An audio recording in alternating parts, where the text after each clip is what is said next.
Здравствуйте, гости дорогие! Добро пожаловать на Кузнечный двор! Журналисты ИА Удмуртия посетили еще несколько точек квеста Даур. Первая из них – музейно-кузнечный комплекс «Морок». Кузнец всем ремеслам отец. Для того, чтобы мастеру изготовить какое-то изделие, он непременно обращался в кузницу.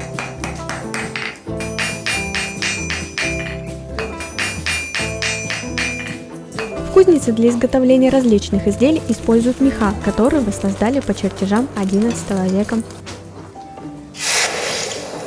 В нашей мастерской с элементами исторической реконструкции мы можем отковать все от гвоздя до меча из дамасской стали. Здесь вы можете узнать, как куется железо, а также познакомиться с легендами и мифами о кузнецах, ну и облачиться в рыцарские наряды. Второй точкой нашего маршрута стал музей Орлана Белохвоста и экотропа Орлани Кручи.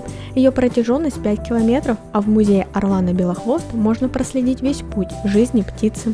Орлан Белохвост – это символ нашего парка. Это самая большая и величественная птица. Размах крыльев 2,70, вес около 7 килограмм. Несмотря на свои огромные размеры, орлан может поднять в воздух добычу весом не более половины собственного веса.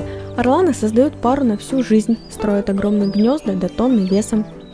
Напоследок наша съемочная группа заглянула в Ершовскую Дубраву, которая раскинулась на левом берегу Камы.